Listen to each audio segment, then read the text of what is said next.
Welcome back, guys. Today we're going to be doing something a little bit different. If you guys don't know, I've been playing a lot of Pokemon Unite over the last 2 weeks, and I've been seeing a lot of people question whether or not it's pay to win or if it's free to play friendly. If you don't know what Pokemon Unite is, well, it's the byproduct of a Japanese gaming conglomerate pairing up with a Chinese gaming conglomerate. Or in other words, it's taking your favorite childhood Pokemon, putting them into a League of Legends match, and deciding the winner like a dunk contest in NBA 2K. Is the game fun? Well, I think so. I'm still playing. But this video isn't about whether the game is fun or not. It's whether or not the game is pay to win. It is a MOBA after all. That means it's a mass online competitive battle arena. And most MOBA players want to win based on their skills, not based on their wallet size. A lot of big YouTubers have made claims that Pokemon Unite is in fact pay to win. We're going to investigate those claims today. Anecdotally though, my account, which I have not spent a single dime on, not only has access to play 10 Pokemon, but in just 2 weeks has achieved the master rank, the highest possible rank in the game. So right off the bat, you might think, of course this game is free to play friendly.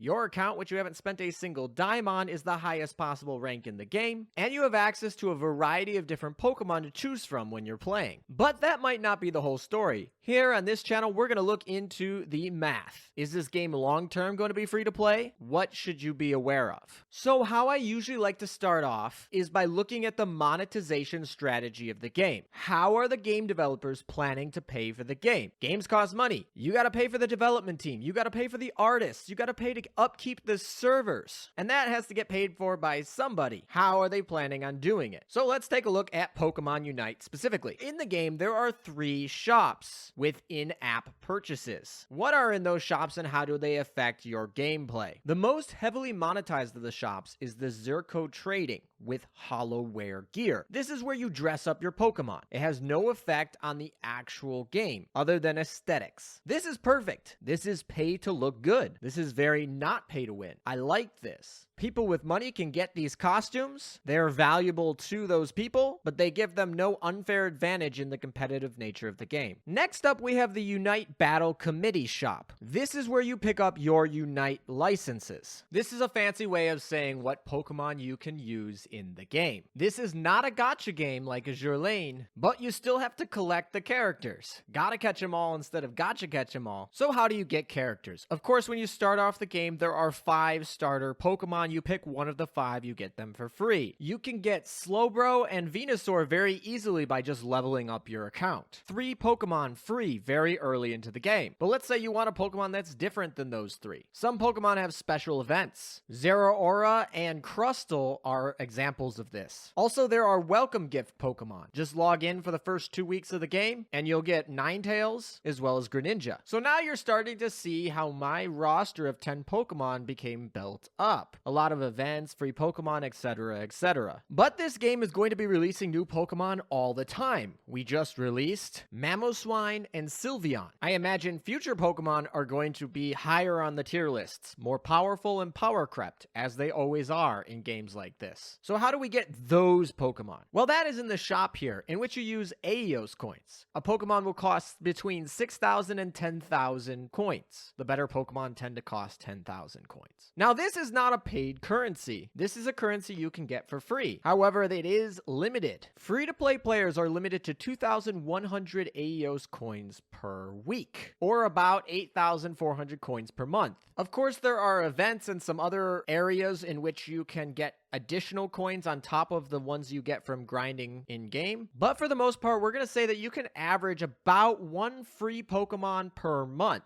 Of course, when you get started on your account, you're going to get some of these coins from beginner missions, as well as leveling up your account. So you won't start your account with 0. And you can get a few free Pokemon, even if they're not the ones that the game gives out for free. This makes almost any single Pokemon available to all players for free. However, if you want to be a collector, you gotta catch them all. That is going to probably cost you. We're not even a month into this game and they've already released 2 new Pokemon. And if you look through all the different Pokemon generations, they have tons of Pokemon to bring into the game for a very long time. This game is not likely to allow you to collect all the Pokemon on a free-to-play budget mathematically. You will have to make some hard decisions of which Pokemon you want to use. Now, in a MOBA, this isn't actually that detrimental. Most players pick a few characters characters that they want to get good at. If you want to be a master at a certain Pokemon, you're only going to usually main one Pokemon and then maybe have 2 or 3 different alternates in case somebody takes your pick in a specific match. Most people aren't maining more than 4 Pokemon at any single time. It takes a lot of practice to get good with a specific Pokemon. So while free-to-play players won't be able to get every Pokemon in the game, they certainly will be able to get the Pokemon they want. Now, how do they know which Pokemon they want? Of course, they could watch a bunch of YouTube videos like myself and figure out which one they think they'll like. But actually, Pokemon Unite does have a system for allowing newer players to try out Pokemon they don't have yet. There are 2 ways to do this. If you're on mobile, every week there are going to be certain Pokemon that you don't have that you will be able to bring into battle, non-ranked, only standard, and you can kind of test out their moves. You of course can always take any Pokemon into the practice arena and test out how they play. These allow you to figure out which Pokemon are decent before you make your purchase. Even if that purchase is with free coins, you are limited in that resource, so it's important to make informed purchases. If you're on the Nintendo Switch playing, you can even turn your internet off, in which case the game will go into offline mode and you can take any Pokemon into a bot match to kind of get the competitive feel. So before you make any of your Unite licensed purchases in Pokemon Unite, make sure it's the Pokemon that you want. Of course, going forward, you'll be able to make about 1 Pokemon purchase per month on your stable free-to-play income. So keep that in mind. You'll be able to have a lot of Pokemon, but not necessarily all of them. So this is another way that they monetize. It's not necessarily pay to win, because players of all sorts will be able to save up these coins and make purchases of the Pokemon characters that they think would best fit their playstyles. Note, there have been a lot of changes, buffs, and nerfs to Pokemon all over the place. Just take Venusaur, for example, one of the absolute worst Pokemon on almost every tier list before the game launched on mobile. It got a buff to Giga Drain to see it being literally tier 0 must be in every team if you want to win a ranked match for about a week, only to see Giga Drain get nerfed again, and Venusaur now sitting in the middle tier range, certainly not as dominant as some of the other top tier ranked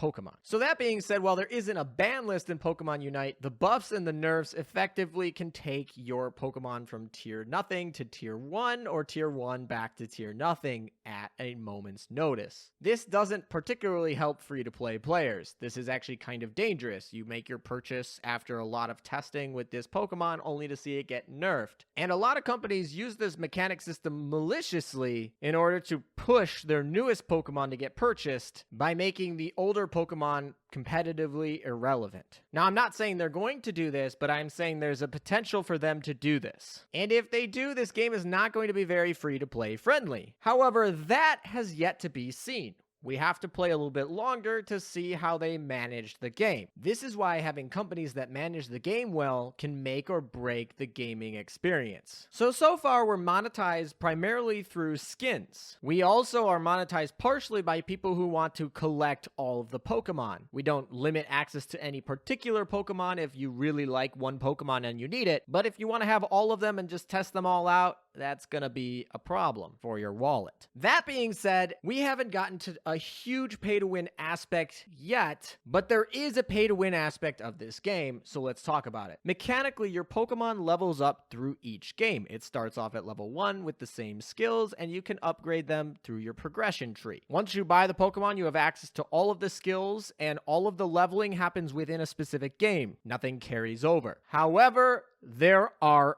items. And no, I'm not talking about the battle items. The battle items you can get by leveling up your account. Get to level 16 and you get all of the battle items. There's no upgrading them at all. They all work the same. Any account that plays for like a week straight and you'll have all the battle items, no problem. I'm talking about held items. At level 10, you can have 3 held items per Pokemon. Now, obtaining the held items does cost some of your Aeos coins or tickets, depending on which way you want to purchase them. However, these are relatively cheap. Enough for a free-to-play budget, and some of them are even given away as event rewards. So obtaining the items themselves is not the issue. It's fairly easy for any player that's playing actively for a week or two. Of course, for your main character, you only need 3 items. You can get that very quickly. If you want to get every item in the game, it's going to take a little bit more effort, but still within a free-to-play player's budget. So where do these items become pay to win? Well, that's in the process of leveling them up. You get the items starting at level 1, obviously, and you can take every item up to level 30. You can see where I'm going with this. If you want to play in these hyper-competitive format, you're going to have to get them to level 30. The difference is being stats. Now, every item has a skill as well as base stats. The skills are super important. However, the skill gets maxed out at level 20, meaning that bare minimum, you need to have your item at level 20. However, there's also base stats that it boosts. Unlike the skills, these differences are a little bit more marginal. However, they can make the difference in very competitive high-ranked matches. So in the end, you are going to want to get to master rank 3 items at least at level 30. And if you want to play in any ranked matches without bashing your head against the table, you probably want at least 3 items with level 20. So how does this happen? Well, you have to get item enhancers. You can get these item enhancers through dailies, as well as through events, and through end of season rewards. All free to play friendly. You can even exchange tickets. These tickets are obtained through leveling up your character account or through special events. So one-time incomes, but still ways to get extra item enhancers. Now, there are ways to get these item enhancers by paying, and it is these methods that make this game slightly pay to win, kind of. For example, the energy rewards can be refilled by paying money. Energy rewards can give you things like these item enhancers, or even more Aeos coins above the weekly cap. Another thing that they've added to the game that gives paid players an advantage is the Battle Pass. Every week there are different missions. We're not even going to get started about how some of the weekly missions require you to have a specific character that you might not have paid to get yet. When you get certain amounts of weekly points, you will get rewards. However, you will get double those rewards if you pay for the season pass. Very similar to Azur Lane. However, many of those rewards are item enhancers as well as Aeos tickets, which can be turned into item enhancers. So paid players are going to get more items to level 30. And that doesn't even count the fact that you can purchase Aeos tickets with Aeos gems. Aeos gems being the premium currency that you pay with real money. And Aeos tickets being able to be converted into item enhancers. This means we can actually calculate a dollar value of a level 30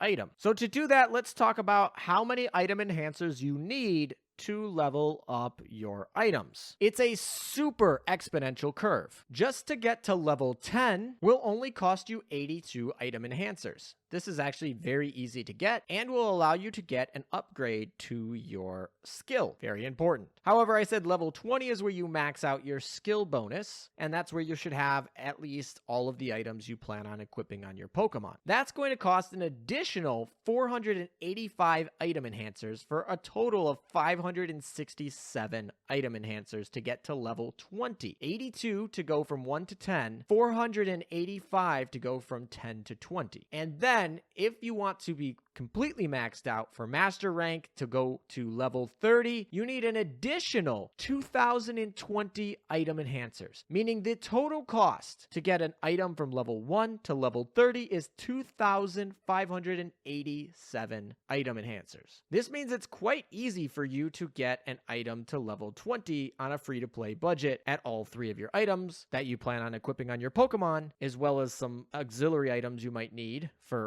alternate Pokemon. But it's going to cost you well over 2,000 to get it totally done, meaning if you want to play competitively for your specific Pokemon, you might need to spend. Of course, when we start the game off, we actually get a bunch of free item enhancers, and we can get items to level 20 pretty quickly, and you might be able to get like 1 item to level 30 as well. But let's say down the line we add more items, or they add a new Pokemon that you want to play, and that Pokemon needs different items. One thing that we haven't talked about a lot in this video is the fact the items that you're using change with the meta. If you have a ranged special attacker Pokemon as your main, you're going to use different items than a physical melee attacker than a defensive Pokemon. If you want to switch between the different roles, you're going to need different items, all at level 30, and you're going to need 3 for each Pokemon, and each Pokemon role typically has its own set of items. Sometimes 2 Pokemon in the same role need different items. As you can see, it's going to be important for you to have a stash of level 30 items to switch around with the new Pokemon meta as things evolve. And so eventually down the road, you're probably going to have to pay for a level 30 item if you want to do that. Or you can just wait. The waiting process is going to be a while, though. If you want to just swipe your credit card, let's do the math on how much that will cost. $1 will get you about 60 gems. Of course, you will get bonus gems when you make first-time purchases, meaning the average is a little bit over 60 gems per dollar, but the long tail will average back down to just above 60 gems per dollar on average. The highest rate that you can get is 71 gems per dollar. So that would mean that getting a level